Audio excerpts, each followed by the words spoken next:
Alors l'inquiétude est très très fondée. J'étais en Italie il y a quelques jours à Rome et je vais souvent à Milan pour mon travail et je suis étonné de la façon dont la France, l'Espagne, l'Union européenne, les pays européens traitent ce sujet de manière assez égoïste et ne prennent pas en considération les soucis, alors jadis des Grecs, il y a encore pas très longtemps, c'était eux qui subissaient le gros des flux, et aujourd'hui des Italiens. Les Italiens, pour vous donner un peu l'état de la situation, se sentent totalement submergés. Mais on ne peut même pas imaginer ce qui se passe en Italie aujourd'hui. Le sud de l'Italie, tout particulièrement la Sicile, pas uniquement Lampedusa, mais aussi Messine et même Palerme, sont des villes qu'on ne reconnaît plus. Moi, j'ai bien connu la Sicile, puisque je suis d'origine sicilienne. J'ai bien connu la Sicile il y a 30 ans, il y a 20 ans, il y a 10 ans. Chaque année, on voit vraiment une évolution absolument impressionnante. Et on a même l'impression qu'on est en train d'assister à une évolution même socio-démographique du pays. Je pense que dans quelques années, la Sicile ne ressemblera plus à ce qu'elle a jamais été. Les Italiens sont persuadés qu'ils sont en train d'assister à un phénomène d'invasion. Ce n'est pas mon terme. Je sais que c'est un terme connoté et c'est pas un terme que j'emploie, mais il faut entendre ce que disent les personnes. Et alors on dit, bien sûr, ce sont des thèmes populistes, mais ce qui m'a frappé en Italie, même en dehors des partis populistes, notamment le centre droit ex-berlusconien, le mouvement Forza Italia, et pas les anciens de AN, mais je parle vraiment de Forza Italia, c'est vraiment le centre droit, aujourd'hui ont des propos qui m'ont paru outranciers. Moi-même, j'ai été étonné de la radicalité des propos de l'équivalent de mon parti en France, qui était le Républicain, l'UMP. Je n'aurais jamais assisté à des débats du même style dans un parti français équivalent. Donc pourquoi je vous dis tout ça au sein même de la droite classique, je dirais respectable, non extrémiste, on a aujourd'hui un ras-le-bol qui se traduit par une montée des visions radicales, extrémistes, complotistes, conspirationnistes. Les Italiens se sentent tellement abandonnés par le reste de l'Europe, par Bruxelles, se sentent tellement, à tort ou à raison, victimes d'un véritable plan de submersion démographique qu'aujourd'hui, ils se radicalisent. Et même le mouvement 5 étoiles, qui est connu, c'était l'ancien comique Beppe Grillo, même le mouvement 5 étoiles, aujourd'hui, se radicalise. En son sein, il y a une tendance à gauche, et il y a une tendance un peu complotiste, presque d'extrême droite. Il y a une radicalisation de tout le spectre politique de la société italienne autour de ces questions. Et l'extrême gauche, elle, se radicalise dans le sens opposé en disant, alors, plus les gens sont inquiets de l'immigration, plus les mouvements qu'on appelle radical chic en Italie, c'est-à-dire c'est la gauche bourgeoise immigrationniste, mais par libertarianisme, aussi bien que la gauche beaucoup plus marxiste, révolutionnaire, ils en rajoutent. Alors ils disent, il faut accueillir tout le monde, sans aucun contrôle, sans aucune limite. Les frontières sont un instrument de torture, disait le maire de Palerme récemment, Leo Luca Orlando, alors que son peuple se sent submergé. On constate un décalage total entre les élites politiques gouvernantes et le peuple qui se sent submergé. Donc moi, je prédis pour l'Italie une montée de l'euroscepticisme, de l'extrême droite, du populisme et du radicalisme en général. C'est un pays qui a connu la violence et je pense que la société n'a jamais été aussi divisée que depuis les années de plomb. Il va y avoir des mouvements peut-être même violents bientôt contre des personnes issues de l'immigration clandestine qui de plus en plus sont elles-mêmes violentes. Les cas de délinquance sont carrément exponentiels dans toute l'Italie, du sud au nord. J'ai même visité une ville dans le nord-est récemment où il y a la plus grande proportion d'immigrés clandestins, je dis bien clandestins, donc issus du rapatriement par les ONG de manière illégale de gens qu'on va chercher jusqu'aux frontières libyennes. Vous savez qu'il y a toute une nébuleuse d'ONG financée par notamment George Soros, mais pas uniquement, mais beaucoup, appuyée également par Médecins sans frontières, Save the Children, pas mal d'organisations comme ça, mais souvent financées par des milliardaires américains. Et la plupart de ces organisations sont allemandes, hollandaises, un peu françaises. Et elles prennent l'Italie comme en quelque sorte un laboratoire pour leur projet de submersion migratoire dans un contexte idéologique de gauche qui consiste à dire qu'il faut remplacer les populations. L'Europe, c'est le mal, l'Occident, c'est le mal, la civilisation chrétienne, elle est horrible. L'immigration incontrôlée, que nous allons rendre de plus en plus incontrôlable en essayant de faire évoluer les lois, c'est le plan de M. George Soros, c'est financer plein d'organisations qui ont pour but de faire des pressions, exercer des pressions pour que de plus plus en plus, il soit presque impossible de contrôler les flux migratoires. Il y a un véritable plan idéologique qui est cohérent quand on est d'extrême gauche, c'est-à-dire un plan de destruction et de déstabilisation de l'Occident et de l'État-nation. L'État-nation, d'ailleurs, est présenté par toutes ces ONG. Je suis en train de faire un rapport dessus. Elles sont présentées comme les États-nations sont présentés comme le mal absolu, comme ce qu'il faut combattre. La légalité est considérée comme illégitime. On retrouve une rhétorique de la désobéissance civile. Alors, ils reconnaissent que la légalité, c'est les frontières, c'est le fait qu'un immigré n'a pas tous les droits, mais ils disent qu'il faut annuler cette légalité qui est à la base de l'État-nation. Elle est attentatoire à notre postulat qui est ouverture totale des frontières et immigration sans limite, surtout en direction des pays européens qu'il faut submerger. Ils ne proposent pas de faire immigrer toutes ces masses majoritairement musulmanes vers le Qatar ou l'Arabie Saoudite, ils ne sont pas fous. Ils veulent essentiellement, parce qu'en fait, il y a véritablement un plan de destruction de la civilisation chrétienne européenne. L'idéal, ce serait que l'Europe ne soit pas uniquement multiculturelle, mais qu'on détruise son caractère chrétien européen. Donc là, aujourd'hui, on sait qu'un certain nombre d'organisations avouent ouvertement lutter contre la légalité, contre la constitution même des États-nations, dans un but subversif, au sens étymologique du terme, qui consiste à retourner les États-nations contre eux-mêmes et à détruire leur identité.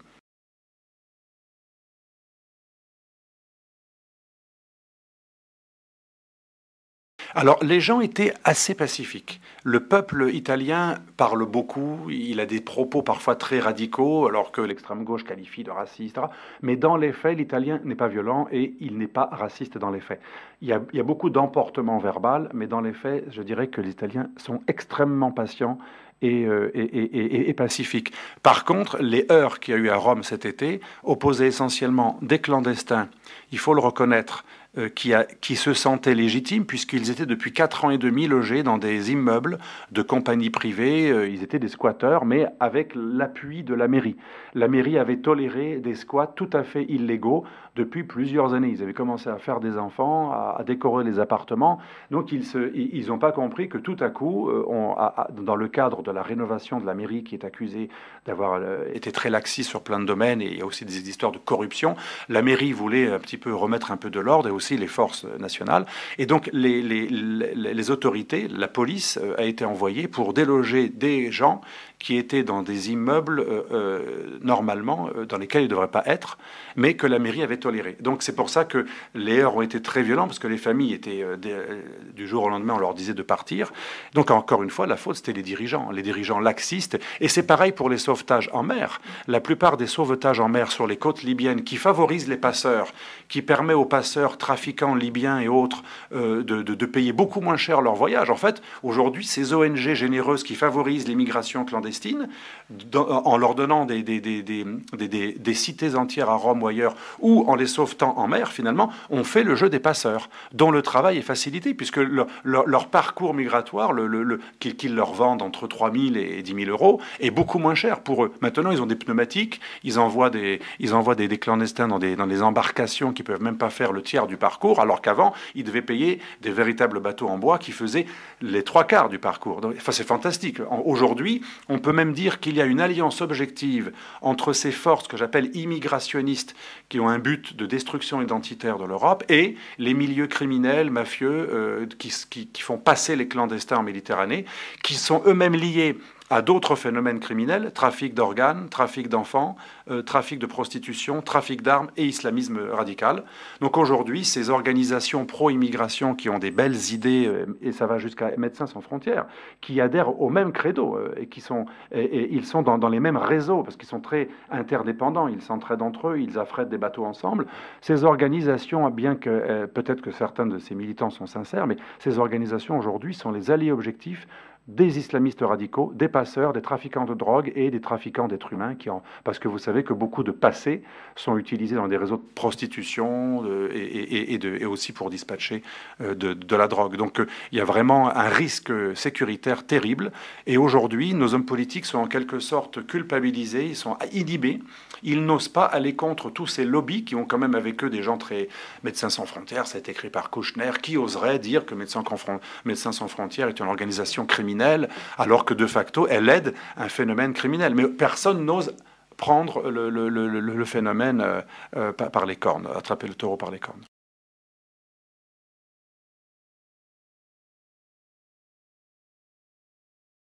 Moi, je pense qu'aujourd'hui, les dirigeants, il y a deux catégories de dirigeants ou d'hommes politiques.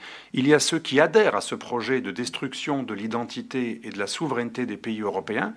À la limite, ceux-là, on ne peut pas leur reprocher, ils font leur boulot, comme on dit, hein, de même que les islamistes qui veulent répandre la charia font leur travail. Le problème, c'est ceux qui ne sont pas vraiment d'accord, mais qui laissent faire par passivité, par culpabilisation ou parce qu'ils sont incapables de défier ce terrorisme intellectuel. Ils se couchent devant le terrorisme intellectuel. Les premiers, vous ne pouvez pas beaucoup agir dessus. Ce que vous pouvez faire, c'est empêcher leur financement. Or, aujourd'hui, je me suis rendu compte que la plupart de ces ONG qui affrètent illégalement des bateaux, qui refusent l'inspection des marins, qui refusent l'inspection des douanes, des gens qui sont complices des passeurs, ils communiquent avec les passeurs criminels, ils échangent des informations avec des radars très sophistiqués, ils court-circuitent le travail légal des forces de l'ordre, ils sont totalement en infraction de la loi. Eh bien, ces organisations que j'ai citées tout à l'heure, hein, Save the Children, MSF, il y a aussi Carta di Rome, il y a plein d'organisations, mais la plupart sont allemandes, bizarrement allemandes. Il y a aussi quelques organisations maltaises comme le MOAS, avec des anciens militaires maltais, qui jadis persécutaient les immigrés clandestins en mer, aujourd'hui, ils les aident à arriver en Italie. Vous voyez, il y a aussi le cynisme des États. Il y a des pays qui sont heureux de voir l'Italie devenir une sorte de réceptacle de tous les clandestins de Méditerranée pour pas qu'ils aillent chez eux. Donc un égoïsme en plus intra-européen qui est fou, mais l'Union européenne fait partie des entités qui subventionnent ces organisations. Donc l'Union européenne et nos dirigeants sont schizophrènes. D'un côté, l'agence Frontex, qui est l'agence de protection des frontières, dénonce cette illégalité, cette action subversive de ces organisations. Récemment, on a proposé un code de conduite qui a été préparé par l'État italien avec l'accord de Frontex et sur demande d'ailleurs de directeur de Frontex, Leggeri, et sur demande du procureur de Palerme et de Catagne.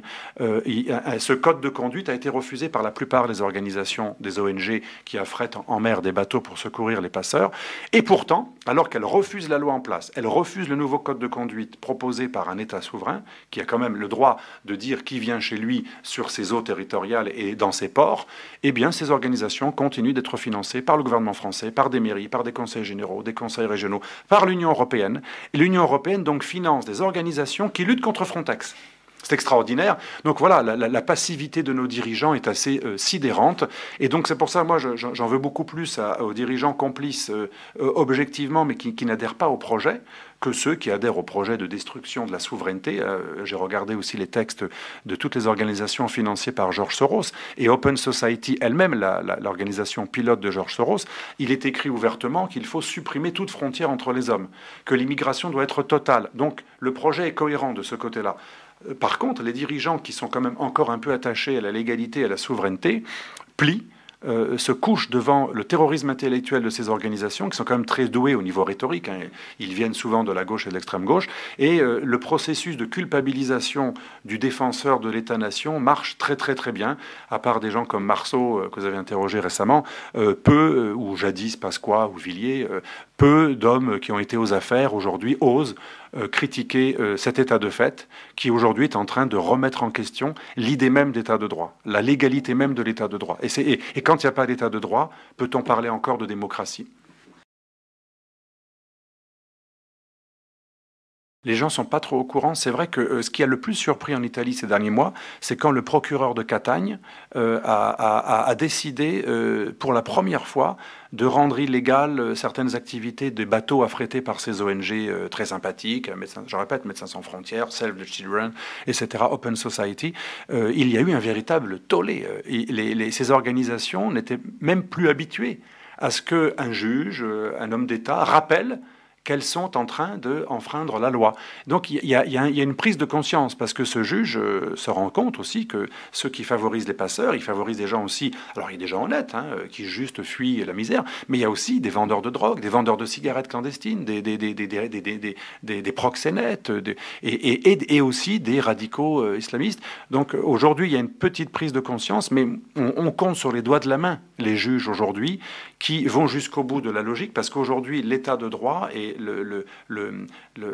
l'ensemble des règles qui, qui sont dans les pays européens aujourd'hui en vigueur, normalement permettent de condamner la plupart de ces organisations lorsqu'elles refusent, par exemple, que les policiers viennent inspecter leurs bateaux, que les douanes les contrôlent, lorsqu'elles refusent d'obtempérer, on les interdit d'aller chercher les clandestins jusqu'aux côtes libyennes, elles le font quand même. On leur interdit de collaborer avec des passeurs criminels, elles le font quand même. Il y a au moins 5 ou 6 griefs, 5 ou 6 chefs d'inculpation que l'on pourrait invoquer aujourd'hui pour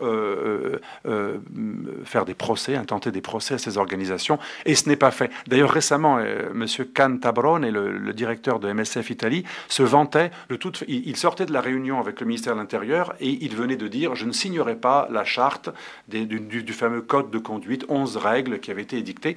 Je ne la signerai pas. De toute façon, on ne risque rien. Ils n'ont pas prévu de sanctions efficaces. » Ça veut dire qu'on demande aux organisations de se plier aux lois, de signer un code de conduite, sinon elle serait considérée illégale, mais aucune sanction n'est prévue. Imaginez, vous qui avez fait du droit, hein, qu'est-ce que le droit sans la force de la loi, hein, sans l'autorité qui peut obliger, sans la coercition, qu'est-ce que le droit? Alors on demande aux gens, s'ils veulent bien, d'obtempérer et de respecter la légalité. Voilà, on en est là aujourd'hui.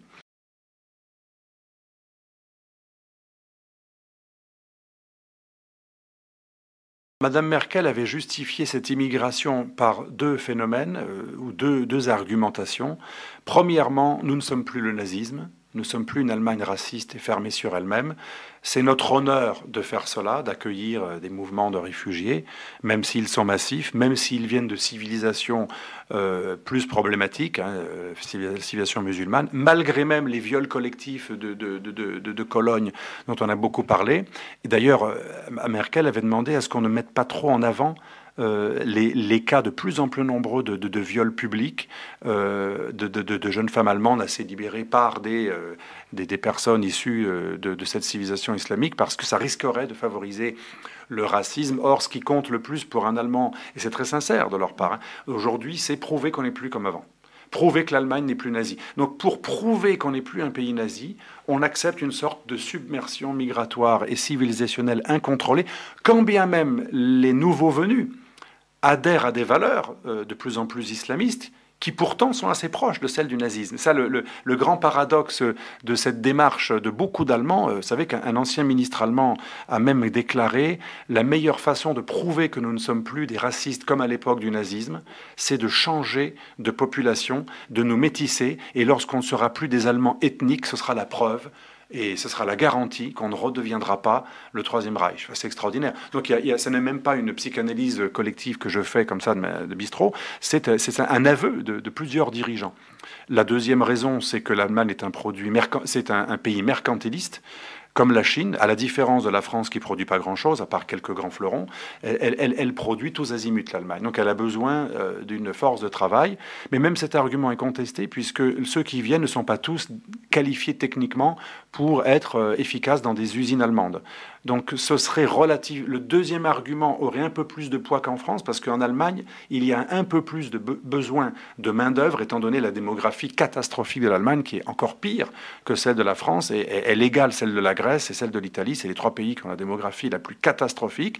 Ces pays, aujourd'hui, sont menacés dans leur existence par leur politique démographique. Alors, quand on a un problème démographique, soit on fait comme M. Poutine, ou comme d'autres pays, jadis la Suède ou l'Australie, mais soit on incite à la natalité par des discours ou par des aides financières, comme le fait Poutine avec à peu près 6 000 € alloués par chaque femme qui a un deuxième enfant, soit on ne veut pas faire de politique familiale parce que ça rappelle le fascisme. Vous savez que Mussolini avait fait la bataille de la famille, il disait qu'il fallait procréer, d'ailleurs Hitler aussi, il est totalitaire en général. Donc puisque ça fait totalitaire, voire facho-nazi, que de prôner une politique familiale et la natalité, eh bien, puisqu'on n'a pas cette première solution, la deuxième solution, c'est importer des main-d'œuvre pour que notre pays ne soit pas un pays de vieillards. Et là, c'est relativement logique. Si les peuples européens ne veulent pas du tout favoriser la natalité et vivre tout court, s'ils ne veulent pas se reproduire et vivre, effectivement, à un moment, il y aura un besoin de main-d'œuvre. Même si aujourd'hui, il y a un peu trop d'immigrés par rapport à la demande réelle. C'est pas, tous ceux qui arrivent ne sont pas tous traduisibles en emploi. Donc c'est vrai que l'argument de Merkel n'est pas toujours valable. C'est ce que me disait un intellectuel allemand récemment. Il me disait, c'est même pas ceux dont on a besoin qui viennent en ce moment. On a beaucoup d'allocataires ou de gens qui viennent un peu profiter de tous les avantages en Europe, mais il y a aussi des gens qui travaillent, mais il n'y a pas que ça. Donc l'immigration, pour conclure, elle n'est pas ni bonne, elle est ni bonne ni mauvaise. Elle est bonne lorsqu'elle est choisie, qu'elle correspond aux intérêts économiques, mais pas seulement, mais aussi lorsqu'elle est compatible avec les mœurs et les coutumes et la civilisation d'accueil, ou en tout cas lorsqu'elle va se conformer, ce qu'ont fait les Asiatiques. Ils étaient aussi différents de nous que sont les arabo-musulmans, mais à l'époque, il avait une volonté de s'intégrer, de s'adapter et de ne pas faire de vagues et de ne pas contester les valeurs ambiantes. Mais aujourd'hui, cette immigration, elle menace à la fois l'économie, puisqu'on n'a pas de quoi nourrir tout le monde et donner du logement à tout le monde, et elle menace ce qui nous fonde identitairement et au niveau des valeurs. Les valeurs, c'est pas que les droits de l'homme, c'est aussi une civilisation judéo-chrétienne qui a une histoire. Et ça, ces thèmes-là, aujourd'hui, pour répondre à la première partie de votre question, on ne peut plus les aborder. Aujourd'hui, ces questions sont monopolisées par l'extrême droite ou les soi-disant populistes ou réels populistes. Donc, du coup, si Hitler aimait le vin rouge, vous êtes sommé de détester le vin rouge. Si Hitler aimait le soleil, vous devez aimer la pluie. C'est complètement absurde, mais on en est là. Aujourd'hui, la seule obsession d'un dirigeant européen, c'est d'être certain que dans ses discours et ses choix, il ne va pas être allumé au Guignol de l'info ou au journal de 20 heures ou sur Internet par les sites d'extrême gauche qui risquent de le traiter de nazi, de fasciste. Son obsession est plus de ne pas subir l'opprobre de la qualification de fasciste que de servir l'intérêt national. Et ça, c'est grave. Aujourd'hui, on a une classe politique qui est prête à tout pour ne pas subir ce genre de critiques, et donc qui va démissionner. Par exemple, beaucoup d'organisations d'extrême gauche radicale qui contestent ouvertement et officiellement les valeurs en place et les règles et les lois en place, qui appellent à la désobéissance de la loi, qui vont parfois même agresser violemment des forces de police ou des édifices. Moi, je me rappelle à Marseille, un jour, le conseil régional brûlé. Un syndicat venait de mettre le feu à l'entrée du conseil régional avec des pneus. Il n'y a pas eu de suite judiciaire. Donc en fait, l'état de droit en fait trahit ses propres valeurs depuis des décennies. C'est un peu comme Rome. Je vous disais, les gens étaient, je les comprends au niveau individuel. Quand vous êtes depuis 5 ans quelque part, on vous dit rien.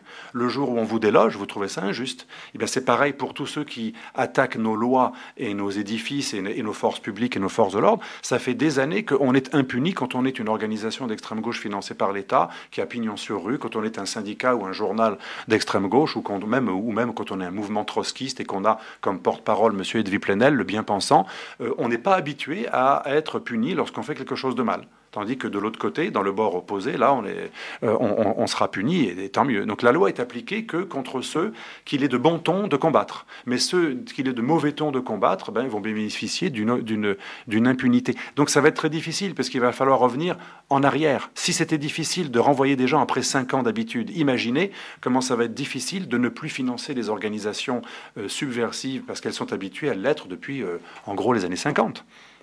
Il faut savoir que le Premier ministre, le cabinet du Premier ministre, finance plein d'organisations totalement opposées aux lois en place. C'est ça qui est fou, la démocratie finance ceux qui sont contre l'état de droit. Or moi, je répète très souvent, et je me réfère à Karl Popper, auquel se réfère aussi M. Soros, sauf qu'il l'a un peu trahi. Karl Popper, il dit que l'ouverture, c'est pas l'ouverture à n'importe qui, et n'importe quoi, et n'importe comment. L'ouverture, c'est respecter les règles des sociétés ouvertes. Et Karl Popper dit, il faut être très ferme. Il dit même qu'on a le droit d'utiliser la violence physique lorsque un ennemi de l'ouverture pénètre les sociétés ouvertes pour le détruire de l'intérieur. En fait, Popper, ce qui est souvent cité par Soros, qui a repris le nom de son livre, comme vous le savez, Open Society, ça vient du livre de Karl Popper, La société ouverte et ses ennemis, il a oublié la deuxième partie, monsieur Soros. C'est la société ouverte, mais il oublie qu'elle peut avoir des ennemis. Aujourd'hui, la société ouverte a des ennemis, elle en a toujours eu, comme toute société d'ailleurs, ouverte ou pas, et donc il faut avoir la deuxième partie du livre en présence. Les ennemis de l'ouverture sont en train de pénétrer de manière massive les sociétés ouvertes, intellectuellement, physiquement, religieusement, psychologiquement, et les sociétés ouvertes aujourd'hui qui perdent leur temps et leur énergie à bombarder des pays qui leur ont rien fait, depuis la Serbie, l'Irak ou la Libye, elles feraient mieux d'investir leur énergie sécuritaire ou leurs forces de l'ordre déjà à faire en en sorte que chez nous, il y ait un vivre ensemble et faire en sorte d'intégrer ces immigrés. Parce que, je répète, l'immigration n'est pas mauvaise en soi. Elle est mauvaise lorsqu'elle ne correspond plus à nos intérêts, à nos valeurs. Mais on pourrait faire en sorte qu'elle le soit si on avait une véritable politique d'intégration fondée sur le patriotisme.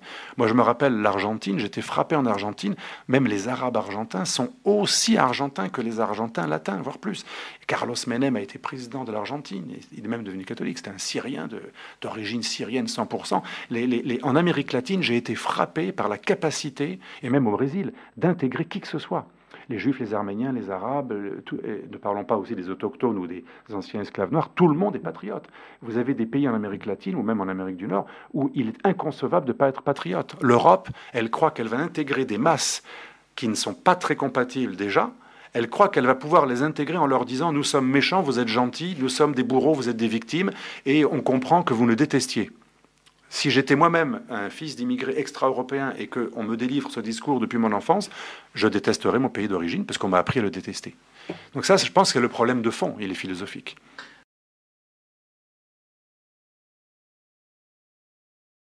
C'est ce que j'ai expliqué dans mes 2 derniers livres, Le complexe occidental et les vrais ennemis de l'Occident. Moi, je fais partie des géopolitologues qui croient beaucoup à la psychologie, au mental et aux mots. Tout n'est pas que des fleuves, des rivières, de l'énergie, de l'argent. Beaucoup de géopolitologues aujourd'hui à la mode disent que tout s'explique pas uniquement par la matière. C'est pas vrai. L'histoire, elle est forgée en grande partie par le verbe. Ceux qui ont le verbe, qui dominent le verbe, dominent votre cerveau. Le cerveau est formé, notre vision du monde, nos représentations, comme on dit en psychologie ou en géopolitique, nos représentations sont forgées par des mots. Donc les maîtres du jeu, c'est ceux qui ont les mots clés. Et on le voit bien chez Orwell, qui l'a très très bien démontré, de même que chez toutes les organisations d'extrême gauche qui ont souvent des intellectuels linguistes comme Noam Chomsky ou Umberto Eco en Italie, et très très brillants, et ils maîtrisent le verbe. Aujourd'hui, les organisations dont je parlais tout à l'heure, c'est toutes ces ONG, mais y compris MSF, mais aussi la Carta di Roma, c'est une structure qui a été faite en Italie pour justement imposer une nouvelle axiologie, une nouvelle syntaxe et une nouvelle appellation. Ils appellent ça un langage politiquement correct sur l'immigration. Alors on n'a plus le droit de parler d'immigration clandestine. C'est un délit pour eux. Ils aimeraient faire que des lois, d'ailleurs certains députés l'ont proposé, que l'on interdise l'idée même de parler d'immigration clandestine. Un immigré par essence ne pourrait plus être un clandestin ou un illégal. Donc on ne parle plus d'illégal. Bannir toute référence à la nationalité d'un délinquant. Un délinquant a tué une vieille femme. On ne pourrait plus dire un délinquant d'origine étrangère. La surpopulation carcérale figure parmi les points les plus importants par ces organisations qui sont toutes financées par George Soros. La plupart, notamment tous ces Save the Children, Open Society, bien entendu, et la Charte de Rome, la Carta di Rome. Le but donc est d'imposer un lexique politiquement correct, cosmopolitiquement correct, si vous préférez, qui empêche de désigner les choses telles qu'elles sont, parce que la peur, c'est ce que dit d'ailleurs Soros dans une récente interview, il dit « J'ai très peur de l'Italie, parce que c'est un pays qui est généreux dans les faits, les gens sont chrétiens, plutôt sympathiques et humains, ils vont pas faire des razzias, heureusement, mais ils ont un verbe libre. » En Italie, je répète, les gens sont moins violents qu'en Europe de l'Est ou en Russie, mais par contre, le verbe est très libre. Et l'idée de ces organisations, c'est que si le verbe est libre, un jour, il risque de nommer les choses telles qu'elles sont, et il y aura une réaction régalienne, un retour à l'application de la loi. Or, Open Society écrit clairement dans de nombreux textes que c'est la loi le problème. La loi doit être changée de sorte qu'on ne puisse même plus freiner les flux migratoires. Donc on a véritablement des gens qui, effectivement, comme vous le dites, concrètement enfreignent la loi, violent la loi par leurs bateaux illégaux qui transportent des clandestins en aidant des passeurs à partir des eaux libyennes. Il faut savoir en plus que même les Libyens islamistes qui contrôlent les côtes libyennes, même eux, dénoncent ces organisations. Ils les trouvent trop immigrationnistes. Ça veut dire que c'est même pas pour faire plaisir à des pays d'origine, c'est que même le pays d'origine est contre. Donc ce sont des gens qui sont contre la loi des deux pays, des deux rives. Ils sont totalement hors loi. Et là, c'est à mon avis, la véritable bataille intellectuelle qu'aurait dû livrer la droite. Nous avions voulu le faire avec Rachid Kassi et la droite libre il y a des années, lorsque des députés de la droite libre étaient membres de l'UMP et élus au Parlement français, enfin à l'Assemblée nationale. Nous avions suscité des lois pour justement ne plus financer un certain nombre d'organisations subversives qui sont en flagrant délit de refus de la loi existante. Il n'est pas normal que les deniers publics financent des lois, financent des organisations qui appellent à désobéir aux lois et même parfois à pratiquer une violence au nom de la désobéissance civile. On n'a jamais été suivi. Et moi, je pense que la vraie raison pour laquelle la droite a perdu le débat, c'est parce qu'elle ne fait pas ce genre de combat. La droite croit que ce qui compte, c'est baisser les impôts pour les milliardaires, sinon ils vont tous partir à l'étranger, très très bien. Mais Sarkozy a beaucoup compté sur les grands groupes, les grands comptes, mais les petites et moyennes entreprises, c'est pas très important. Et en fait, mon propre parti, je reconnais, n'a pas livré le vrai combat. Le combat est métapolitique. Il faut faire un combat politique et législatif. Mais comment voulez-vous adopter des lois qui sont conformes à nos valeurs et même à notre constitution, qui permettent de défendre notre État, notre civilisation, notre État de droit, si ceux qui nous diabolisent lorsqu'on le fait ont pignon sur rue et sont financés et ont un accès aux médias et bénéficient de la légitimité d'organisations financées par les entités publiques. Donc le véritable combat, il consisterait à délégitimer ceux qui nous délégitiment. Ceux qui ont réussi à faire en sorte que la légalité est illégitime, vous connaissez ce vieux débat entre légalité et légitimité, ceux qui ont réussi à rendre hors la loi, à délégitimer le légal, ceux-là doivent être aussi délégitimés. Mais ce combat n'est pas fait. La droite, c'est ce que me disait un jour M. Aznar, l'ancien président du Conseil espagnol, il me disait, la droite française, moi je l'aime bien, je connais bien Sarkozy, c'est un copain, etc. Mais je suis toujours frappé de voir que cette droite française, elle ne rêve que d'être bien vue par les philosophes de gauche et d'extrême gauche. Vos politiques de l'UMP, ils adorent être reconnus par un ancien Mao, un ancien trotskiste, ou carrément un trotskiste tout court, et être reçus dans son organisation, être dans les colonnes du monde diplomatique ou du monde. Il rêve de cela, il est très fier lorsqu'il exhibe un philosophe de gauche ou un ancien philosophe d'extrême gauche. C'est extraordinaire. Et ça, c'est unique dans les droites européennes. Hein. C'est surtout en France que l'on voit ça. C'est encore pire qu'en Italie. Donc la France, pays de la Révolution française, qui est un phénomène quand même très philosophiquement à gauche, c'est assez logique qu'elle a du mal à combattre la gauche sur le terrain philosophique, puisque le terrain philosophique de la gauche, selon la gauche en tout cas, il est inclus dans les valeurs mêmes universelles de la Révolution française. C'est pour ça que le vrai patriotisme français consiste à dire que la France n'est pas née en 1789. Ce n'est pas du royalisme. C'est que la France, elle n'a pas que des valeurs. Elles sont belles, les valeurs républicaines. Je suis le premier à les défendre.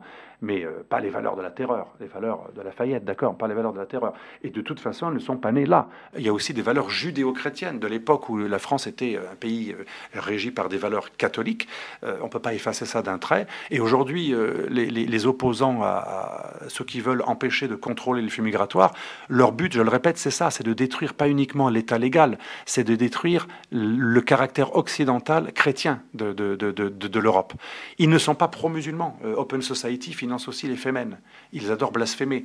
Ils ne sont pas pro-musulmans, c'est très différent. Mais ils voient l'islamisme ou l'islamisation de l'Europe et le multiculturalisme comme une simple arme pour détruire la civilisation judéo-chrétienne. Ils ne sont pas pour les musulmans, contrairement à ce qu'a dit Edwy Plenel dans son livre « Pour les musulmans ». Ils sont contre la chrétienté. Et bien sûr, ils ne vont pas le dire franchement, donc ils font croire qu'ils masquent leur dessein anti-chrétien et anti-occidental, parce qu'ils sont foncièrement adhérents d'idéologies anti-occidentales. Et ce n'est pas une accusation, l'extrême gauche est anti-occidentale, objectivement. Ils le masquent par une soi-disant xénophilie. Mais ils ne sont pas xénophiles. Celui qui aime l'autre, il veut le faire grandir. Le véritable antiracisme aujourd'hui, c'est aider les musulmans à échapper à la charia. Le véritable antiracisme, c'est intégrer dans les banlieues en disant que l'universalité de nos valeurs, elle est valable pour tous, pas uniquement pour nous. Et aujourd'hui, le vrai racisme, c'est de dire aux islamistes de rester tels qu'ils sont et de confier nos immigrés musulmans aux islamistes, aux barbus, frères musulmans et compagnie, qui sont d'ailleurs les alliés de l'extrême gauche. Il faut savoir que Plenel maintenant fait plein de conférences avec Ramadan et depuis très longtemps déjà, on a vu même le MRAP et d'autres organisations antiracistes fricoter avec les frères musulmans. C'est quelque chose de... On a même vu Besancenot secourir les salafistes porteurs de burkini dans son université d'été. Tout le monde s'est baigné habillé en solidarité avec le burkini. Donc on voit bien que cette extrême gauche, sa haine anti-chrétienne et anti-occidentale la rend folle, parce qu'elle devient l'allié de son pire ennemi. Si vous êtes quelqu'un de gauche cohérent, vous ne pouvez pas être pro-islamiste. Mais c'est une alliance vraiment d'opposition et non pas une alliance d'adhésion.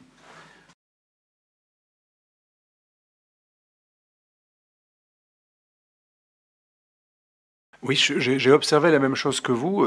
Quand on compare les églises orthodoxes, pas uniquement en Russie, mais aussi en Grèce, à Chypre, en Serbie, en Bulgarie, ce qui m'a frappé, moi qui ai beaucoup voyagé dans des pays de l'Est qui m'a frappé, ou même dans les pays helléniques, Grèce et Chypre. Ce qui m'a frappé, c'est le côté identitaire, mais pas au sens radical du terme, au sens tout à fait sympathique, hein, pas du tout violent. Vous allez à Chypre, un Chypriote, il est orthodoxe, même s'il ne va pas à la messe, parce que c'est son identité.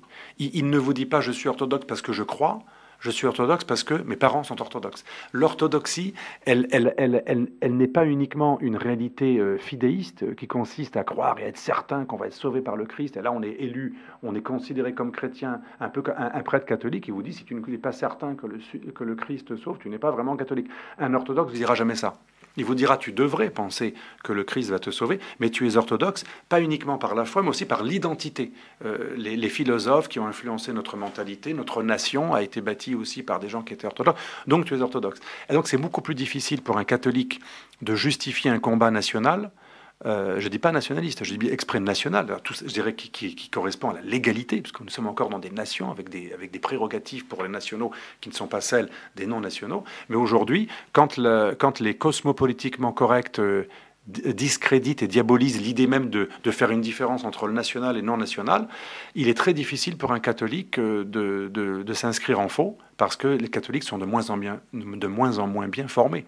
Jadis, les formateurs, les prêtres, et pas les intégristes, hein, les prêtres tout à fait normaux, qui étaient pour le Vatican, qui étaient tout à fait légalistes, les prêtres vous disaient que l'universalisme spirituel est une chose, ça n'implique pas un cosmopolitisme temporel. Être universel d'un point de vue spirituel ne veut pas dire qu'on abolit les nations et les identités. Ça, c'est la tour de Babel. C'est en fait une mauvaise compréhension de la base même du catholicisme que de croire que, puisqu'on est catholique, universel en grec, ça veut dire qu'on doit être universaliste, cosmopolite, internationaliste et hostile aux frontières. C'est tout à fait faux et c'est une hérésie très récente. Je dis bien une hérésie parce que ça aurait fait sortir de Ségon saint Thomas d'Aquin, de même que le dernier discours du pape sur le fait que l'accueil de l'immigré est plus important que les considérations sécuritaire, donc le bien de l'individu est supérieur au bien de la collectivité. On lit exactement l'inverse dans la somme théologique de saint Thomas d'Aquin qui dit que quand le tout subit la nuisance de la partie, c'est la partie qui doit être éliminée au profit du tout. Donc là, on a une mauvaise formation des catholiques et quand on est mal formé, c'est plus facile de développer, d'instrumentaliser. Et c'est pour ça, moi, je dis que les religions nous influencent même quand on n'y croit plus. Surtout quand on n'y croit plus, parce qu'aujourd'hui, un Français moyen se dit non catholique, parfois même anti-catholique. Mais quoi de plus chrétien que sa propension à tendre la joue gauche, à aimer son ennemi, à accepter l'absence de réciprocité avec le monde musulman, par exemple. Mais c'est un christianisme inversé, un christianisme détourné de son fondement, mais ça vient quand même d'un christianisme. C'est pour ça que mieux vaut à la limite ne pas être du tout chrétien que d'être un chrétien mal formé qui va garder de chrétien qu'une forme de christiano-masochisme. Beaucoup de chrétiens aujourd'hui n'ont gardé du christianisme, ils n'ont même plus vraiment une foi extrêmement zélée, ils ne veulent même plus convertir qui que ce soit. Ils ne gardent du christianisme que... Je me rappelle d'un jour, un moine qui était en Afrique du Nord me disait « Ma seule mission, c'est le témoignage, surtout pas de convertir. » Le nouveau chrétien, quand il va dans un pays, il veut bien être martyr, mais pas pour convertir quelqu'un. Martyr juste c'est presque pour le fun d'être martyr, parce qu'on ne va même pas être martyrisé parce qu'on a annoncé le Christ. On n'a surtout pas annoncé le Christ. Aujourd'hui, l'Église catholique, elle donne des ordres dans les pays du Maghreb à ne surtout jamais répondre à quelqu'un qui demande le baptême. Parce qu'on risque de se mettre en porte-à-faux avec les autorités locales.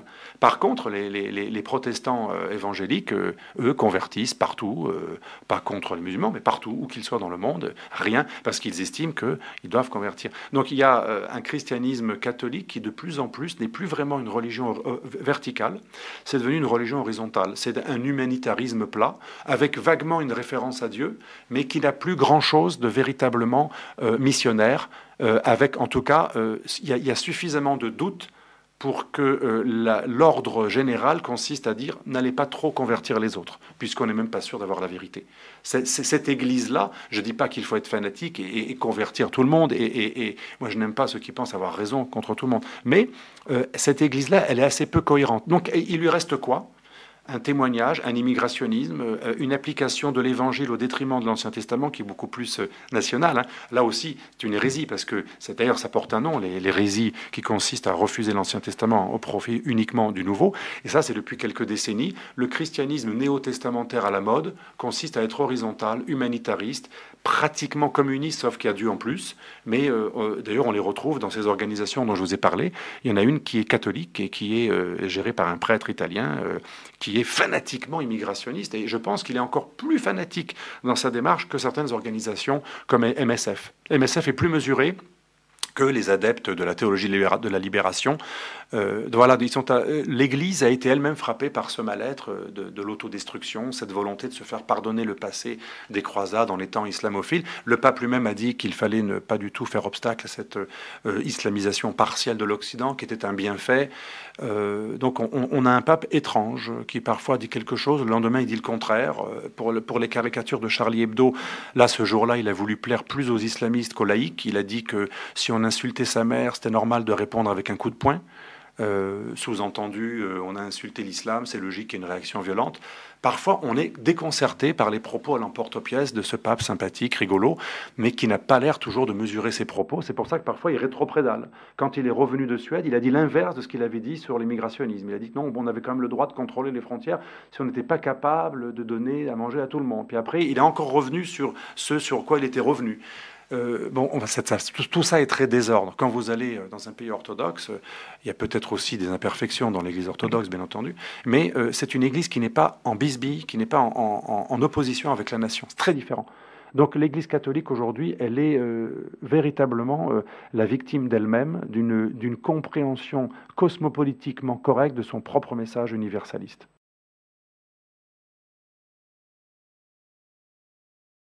Alors moi j'étais frappé parce que j'étais en Catalogne tout l'été. Bon, j'écrivais mon livre, alors j'étais pas trop tout le temps dans la rue, mais j'ai quand même été inspecter les lieux. Après l'attentat, j'ai été voir aussi les commémorations. Et ce qui m'a le plus frappé, c'est la victoire psychologique des islamistes, à quel point cette victoire est énorme.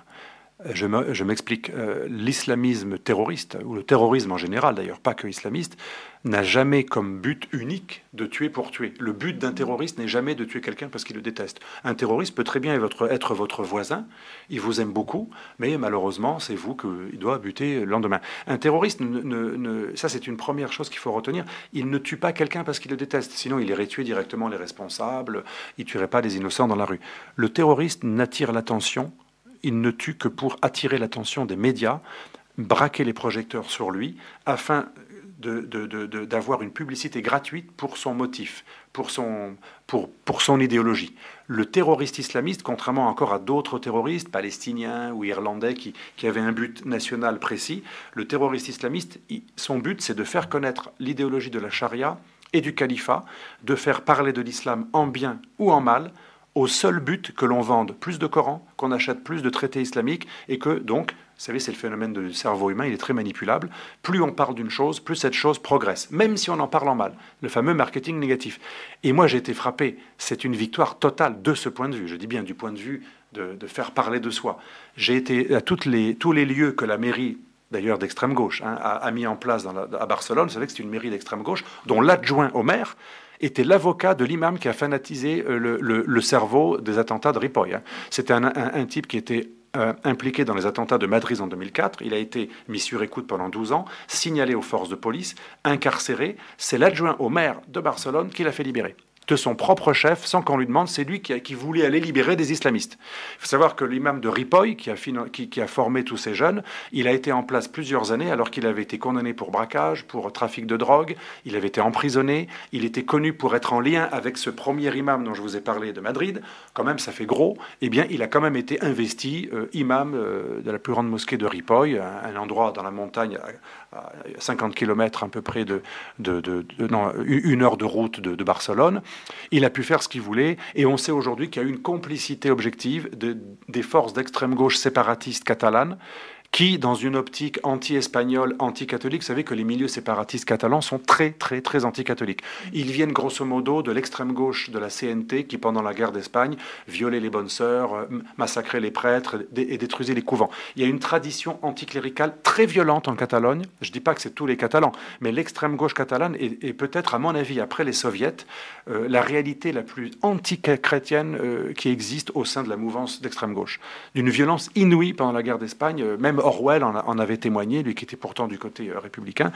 Il avait été frappé par cette intolérance et cette violence. Aujourd'hui, ce sont les héritiers de cette gauche anticatholique, antichrétienne, qui sont à la tête de la mairie de Barcelone. Et ce que je disais tout à l'heure, par haine du christianisme, il y a une sorte de laxisme vis-à-vis de l'islamisme radical.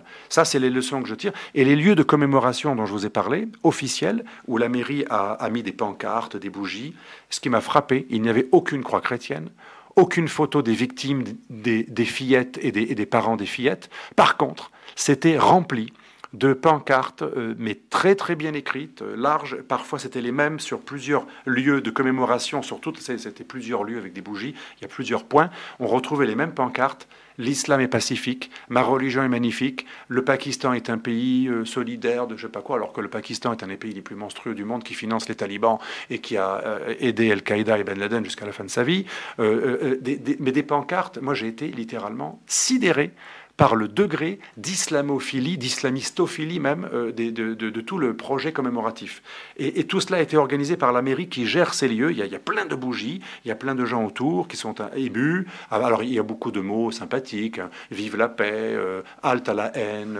Mais ce qui m'a frappé, c'est qu'autour des gentilles expressions, là on peut souscrire, halte à la haine, sympathique, mais plein de pancartes pro-islamiques, qui disent non pas que l'islam modéré doit être représenté, ça je pourrais comprendre, hein, nous les musulmans modérés contre les fanatiques, j'aurais trouvé ça tout à fait juste et même moralement noble.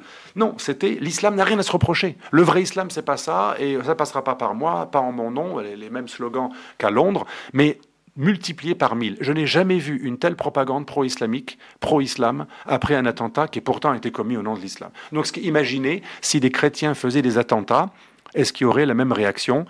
Plus des gens tuent au nom du christianisme, plus on fait de la pub pour le christianisme. Bien évidemment, ce ne serait pas comme ça. Ça marche dans ce sens-là parce que tout le but du cosmopolitiquement correct qui nous entoure, qui nous encadre et qui terrorise psychologiquement nos préfets, nos hommes politiques, consiste justement à considérer qu'il n'y a rien de pire que le retour à l'État-nation et au nationalisme. Donc, à chaque fois qu'il y a un attentat, le système politiquement correct redouble d'efforts pour justement faire oublier qu'on a affaire à une dimension une guerre civilisationnelle. Car c'est une guerre civilisationnelle. Aujourd'hui, l'islamisme radical terroriste n'est que la face immergée de l'iceberg. Ce que je dis dans mon livre, Les vrais ennemis de l'Occident, en fait, c'est un phénomène salafiste, et pas que salafiste, frères musulmans, mais c'est aussi le Pakistan, c'est aussi la Turquie d'Erdogan, qui n'est pas un frère musulman, il vient du mouvement Millî-Görüş. Il y a plusieurs organisations dans les pays musulmans qui ont un esprit de revanche et qui veulent conquérir l'Occident. Erdogan, qui fait partie des plus modérés, puisqu'il était au pouvoir, élu démocratiquement, béni par l'Occident, candidat à l'Union européenne, Erdogan lui-même a dit que le continent européen était en voie de putréfaction et qu'il invitait les musulmans d'Europe à faire plus d'enfants, avoir plus d'argent et à être plus menaçant pour qu'un jour l'Européen ne puisse plus sortir de sa maison chez lui. C'est la menace d'un homme politique qui était candidat, qui a voulu que son pays soit candidat à l'Union européenne. Donc quand on nous dit que le seul ennemi c'est Daesh ou Al-Qaïda, c'est faux. Il y a un ennemi civilisationnel, c'est pas tous les musulmans, mais c'est une partie du monde musulman radicalisé, une partie grandissante, qui a aussi des États qui ont pignon sur rue, qui ont des réseaux d'ambassades, des États alliés de l'Occident, qui nous font cette guerre asymétrique, c'est-à-dire ils font la guerre à leurs propres alliés économiques. Ce sont des alliés économiques, la Turquie, le Qatar, l'Arabie Saoudite, mais des ennemis civilisationnels. Daesh n'est qu'un épiphénomène. Daesh va être détruit dans quelque temps grâce à la conjonction des forces américaines, kurdes, iraniennes et russes. Il va être détruit, réapparaîtra quelque chose de pire, ou Al-Qaïda, qui d'ailleurs déjà revient. Donc voilà, mon enseignement des attentats de Barcelone, c'est que les Espagnols, pour la deuxième fois, ont cédé au piège tendu par les islamistes. La première fois, c'était pour faire tomber la droite, pour faire venir la gauche au pouvoir. Entre deux tours, ils sont passés de 60 à 40% en faveur de la droite. C'est extraordinaire. En quelques heures, l'Espagne, en 2004, a littéralement eu peur d'Al-Qaïda et a cédé à la demande d'Al-Qaïda de changer de candidats, de voter pour un candidat qui était contre la guerre en Irak, parce que les Espagnols, dès que l'attentat a eu lieu, ont accusé Aznar et la droite espagnole d'être les vrais responsables de l'attentat. Et là, ça s'est reproduit. Récemment, l'une des leaders du mouvement CUP, qui est un mouvement indépendantiste qui est au pouvoir dans la région, la Generalitat de Catalunya, donc c'est le nom de la région de Catalogne, cette leader a semé la discorde et elle a provoqué un scandale énorme. Le lendemain de l'attentat, elle a accusé Juan Carlos et l'État espagnol de Madrid d'être le véritable responsable des victimes des attentats de Barcelone, que ce n'était pas l'islamisme, que c'était un fascisme qui était à l'origine, c'était le fascisme terroriste qui était à l'origine des attentats, avec la complicité de l'État espagnol. Rien n'a un... Alors on n'hésite pas à invoquer le roi, l'Espagne catholique, mais par contre, on prend des précautions pour ne jamais prononcer le mot islam, même pas islamisme. Donc moi je pense que les professionnels de la communication de Daesh ont dû se frotter les mains, c'est fantastique. Plus on frappe l'Espagne, on l'a fait en 15 ans d'intervalle, à chaque fois qu'on les frappe, ils se couchent. Et on n'a jamais vu autant de propagande pour l'Andalousie islamique. La mode, vous savez, de l'Andalousie merveilleuse, dominée par les Arabes, elle n'a jamais été aussi poussée. Dans les universités, les radios, les télévisions, on parle de la merveilleuse Andalousie. Et là aussi, c'est tombé dans le piège d'Al-Qaïda et de Daesh. J'ai vu la vidéo de revendication de Daesh après les attentats. Qu'est-ce qu'ils disent justement? La vraie raison pour laquelle nous vous frappons, c'est pas que l'Irak, parce les Espagnols sont encore en Irak, à travers quelques centaines de personnes, mais ils y sont encore.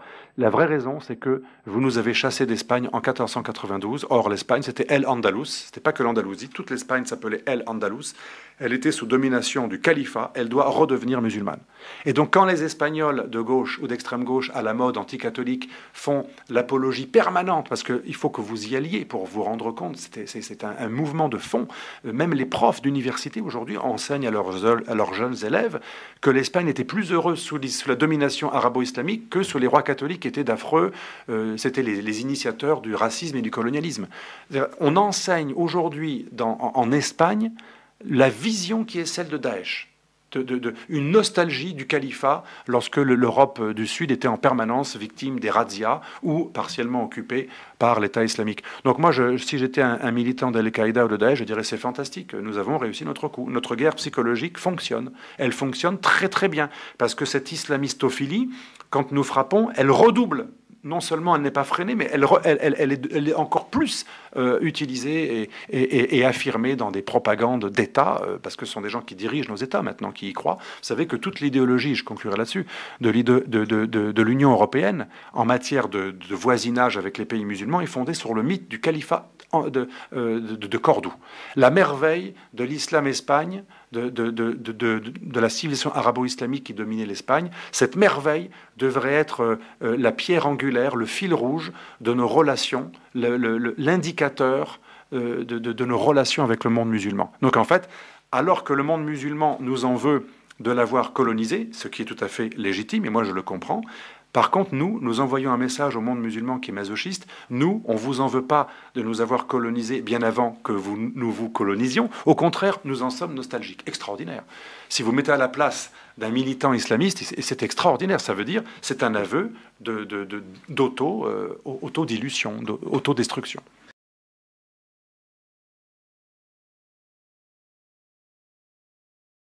Alors, comme vous le savez, il y a eu une polémique énorme entre le Qatar, d'une part, et ses alliés turcs et iraniens, et de l'autre part, l'Arabie saoudite et surtout les Émirats arabes unis, qui c'est en fait eux qui ont motivé l'Arabie saoudite à faire cette guerre contre le Qatar, parce que les Émirats sont en guerre contre les frères musulmans, et bien entendu l'Égypte de M. El-Sisi. Donc l'Égypte de M. El-Sisi, les Émirats arabes unis, et pour des raisons moins nobles, l'Arabie saoudite ont décidé de livrer une guerre totale aux frères musulmans. Dans ce sens, il y a eu des attaques de l'Arabie saoudite contre le Qatar. Mais pourquoi je dis cela?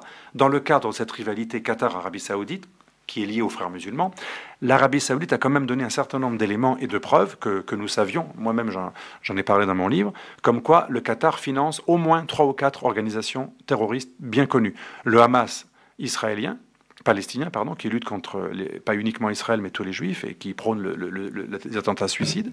Les Somaliens des Shebab, les Shebab somaliens ont une antenne au Qatar et sont ouvertement financés par des émirs qataris ou des riches qataris. Et bien entendu, les talibans qui ont toujours eu un bureau au Qatar et qui sont très liés au Qatar et qui ont reçu des financements directs ou indirects. Pas de l'État, mais de personnalités qui ont pignon sur rue, qui lèvent des fonds en public au Qatar. Et ça, c'est quelque chose de tout à fait connu. Ne parlons pas uniquement du petit chaton, parce qu'en fait, quand l'Arabie saoudite critique le Qatar, c'est le tigre qui accuse le petit chaton d'avoir des griffes. En fait, il faut voir aussi d'où vient l'attaque. En fait, l'Arabie saoudite, c'est le Qatar fois 1000, c'est le Qatar fois 1000. Madame Jeannette Bougrab l'a dit dans son dernier livre, et moi je l'avais dit également dans le mien un peu avant, elle parle de 100 milliards de dollars. Moi j'ai trouvé comme preuve au moins 80 milliards de dollars, ce qui est pas mal. Elle dit que l'Arabie saoudite a dépensé à peu près 12 fois plus d'argent pour la propagande salafiste terroriste que l'Union soviétique n'en aurait dépensé dans le même temps pour la propagation du communisme. Alors imaginez ce que c'était déjà la propagande communiste, avec tous les partis financés dans le monde. Eh bien, l'Arabie saoudite, c'est entre 8 et 12 fois plus dans le même temps. C'est gigantesque. On n'a jamais vu un État totalitaire disposer d'autant de moyens pour financer pas uniquement le terrorisme, mais aussi ce que j'appelle l'attaque subversive, qui est pire que le terrorisme. L'attaque subversive, c'est quand l'Arabie saoudite inaugure la plus grande mosquée d'Europe à Rome, au nom de la tolérance envers les chrétiens.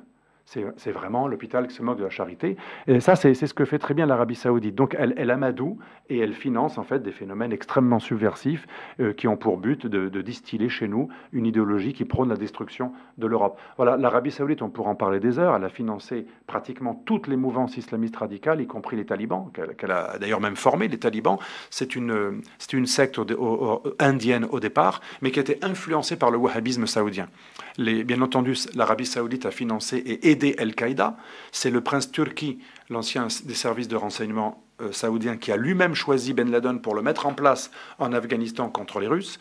On sait que depuis la guerre d'Afghanistan, les années 80, l'Arabie saoudite a financé la plupart des grands mouvements islamo-terroristes, mais même quand elle ne les finance pas, elle finance en tout cas l'idéologie de la haine. Dans les manuels scolaires saoudiens que j'ai décortiqués pour mon dernier livre et pour le prochain, j'ai été frappé par l'enseignement en Arabie saoudite, qui est le même qu'au Pakistan.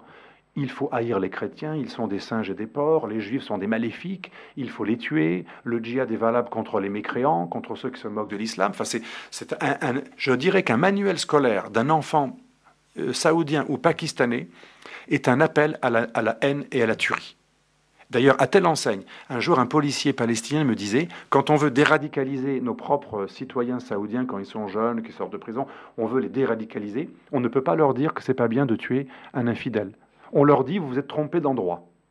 Il aurait fallu faire votre djihad contre les Israéliens, ou en Afghanistan à l'époque, ou en Irak contre les chiites. Mais il ne faut pas le faire contre nous. Parce qu'ils ne peuvent pas leur dire qu'il n'est pas bien tout court de tuer.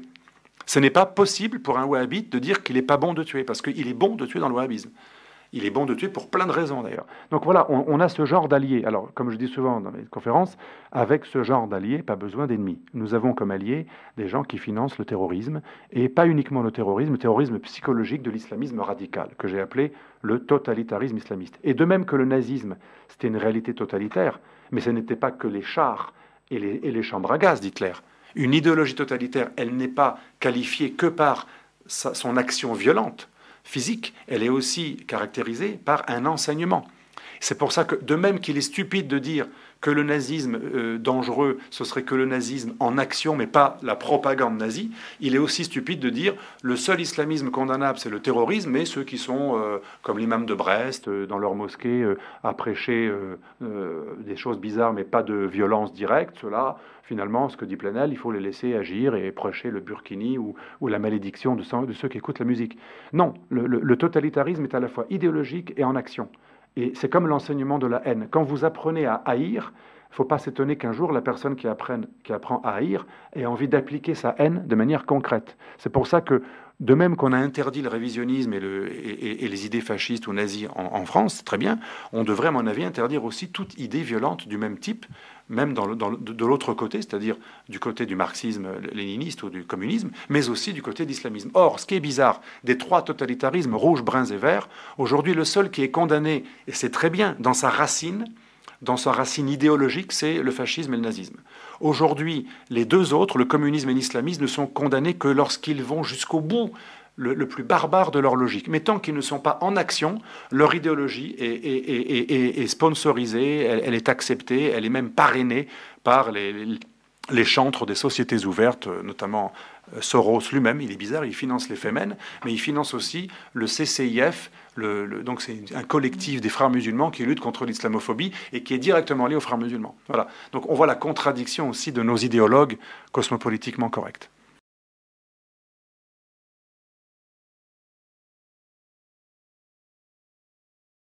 Oui, parce que certains imams ou militants proches du CCIF ont eu des propos très douteux pendant l'affaire de Charlie Hebdo, et là, la gauche, elle pardonne pas trop ça. Enfin, en tout cas, la gauche très anticléricale, ça ne peut pas aller non plus jusqu'à défendre Charlie Hebdo étant dans le bon camp immigrationniste et à la mode et antichrétien. Charlie Hebdo a été vraiment une frontière. Ceux qui ont été hostiles à la commémoration des événements horribles des attentats de Charlie Hebdo, ceux-là ont été pointés du doigt. L'affaire de Meklat aussi a éclaté un peu dans la même logique. La gauche est un peu divisée quand même. C'est vrai qu'une partie de la gauche, relativement cohérente, à la Caroline Fourest ou à Charlie Hebdo, ne tolère pas trop l'obscurantisme islamiste. Donc cette gauche-là, effectivement, a commencé à critiquer le CCIF à cause de l'affaire Charlie Hebdo et à cause aussi de propos suprémacistes qui ont beaucoup étonné, parce que quelqu'un qui est vraiment de gauche sincère, il a quand même du mal à écouter un discours suprémaciste, notamment de Marwan, le directeur le président de CCIF, qui a eu des propos suprémacistes qui disaient, en grosso modo, on ne va pas me reprocher de désirer qu'un jour la France soit totalement islamisée et conquise par nos frères et nos sœurs. Et il n'est pas véritablement revenu sur ces propos. Il a enlevé un petit peu sur Internet le passage, mais il a dit, il n'a pas pu nier. Et il a même dit parfois qu'il était fier dans des conférences d'avoir dit cela. Donc le CCIF a révélé sa vraie face. On sait qu'il est très lié aux frères musulmans. C'est une structure c'est structurellement les frères musulmans, ou plutôt idéologiquement, mais pas forcément avoué structurellement. C'est les frères musulmans qui animent cette organisation, à la différence de la mosquée de Paris, qui également lutte contre l'islamophobie. Mais il y a une grande différence. La structure de la mosquée de Paris, qui lutte contre l'islamophobie, ne s'appuie que sur des sources policières, dans le cadre du CFCM et en collaboration avec les forces de l'ordre.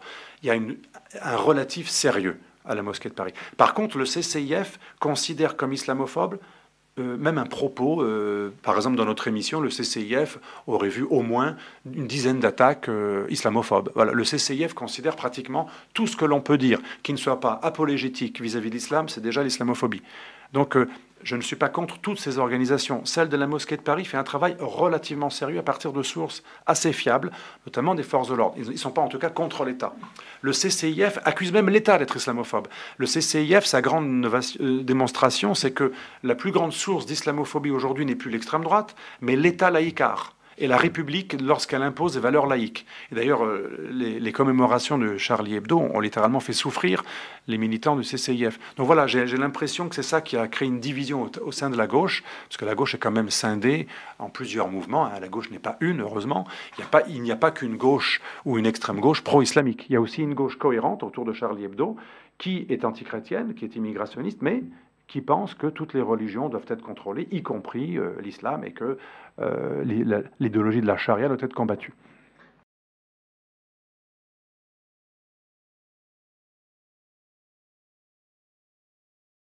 Alors, de ce point de vue, moi, ce que j'ai constaté, il faut être honnête, c'est plutôt mon propre camp, notamment donc l'ancienne UMP, maintenant je ne fais plus de politique, mais mon ancien parti, l'UMP, on a eu plus de soupçons vis-à-vis du parti majoritaire de droite, par exemple, que du PS. En tout cas, on n'est pas capable de dire qu'à gauche, plus de gens ont été payés par le Qatar ou l'Arabie Saoudite. On a même tendance à penser que plus de gens de droite ont été payés par le Qatar et l'Arabie Saoudite que des gens de gauche.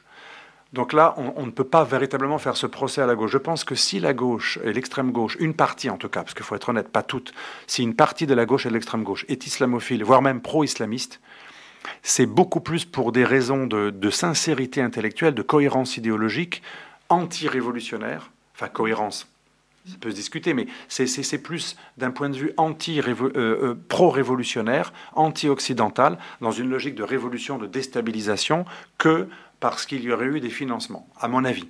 Mon impression, c'est que quand la droite est pro-islamiste, elle est corrompue, Elle est financée, et en Italie, alors c'était flagrant, Andreotti, qui allait à la messe tous les jours, qui représentait la droite démocrate chrétienne, a été l'homme avec, certes, M. Craxi, qui lui était à gauche, mais enfin c'était une gauche très spéciale, une gauche capitaliste, pro-américaine, mais bon, en Italie, Andreotti, démocrate chrétien de droite, et Craxi, parti socialiste, ancien parrain de Berlusconi, les deux ont été extrêmement impliqués dans la défense des terroristes palestiniens, de l'OMP, de l'Arabie saoudite, du Koweït, et la grande mosquée de Rome, du quartier de Monte Antene, près de Parioli, a été financée d'ailleurs avec des fonds des pays du Golfe, avec l'enthousiasme de ses dirigeants.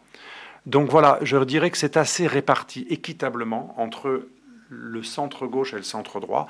Par contre, l'extrême-gauche, à ma connaissance, n'est pas vraiment payée par des pays en fait qu'ils détestent. Il faut avouer qu'ils sont corrects, ils sont cohérents.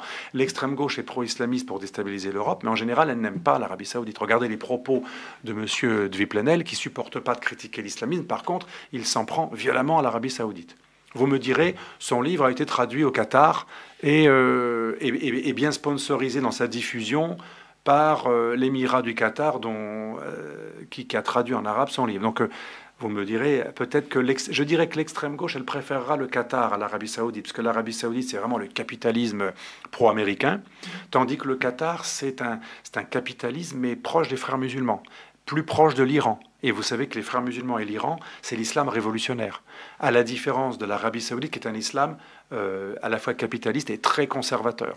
Je dirais que l'extrême gauche, elle peut être liée parfois, y compris financièrement, au camp qataro iranien frères musulmans, qui est plus révolutionnaire. Les frères musulmans eux-mêmes ont eu des idéologues qui venaient de l'extrême gauche, notamment Saïd Qutb, le fameux, le grand penseur, le premier penseur du djihadisme moderne. Il avait été fasciné par le léninisme jeune, et en revenant d'Amérique, il est redevenu musulman, mais il avait été léniniste. Donc il y a une grande accointance depuis des années entre l'extrême gauche d'une part et l'Iran et les frères musulmans de l'autre. L'Iran et les frères musulmans, bien que les frères musulmans soient sunnites et l'Iran chiite, partagent un esprit révolutionnaire et une forte influence d'extrême gauche. De nombreux penseurs d'extrême gauche ont influencé Khomeini, mais également Saïd Qutb, qui était pendu par Nasser, qui était l'un des idéologues des frères musulmans. Voilà, donc je dirais que ça s'explique comme ça. Par contre, l'extrême gauche va moins aimer l'Arabie saoudite ou le Qatar, ou le Koweït, ou les Émirats arabes unis.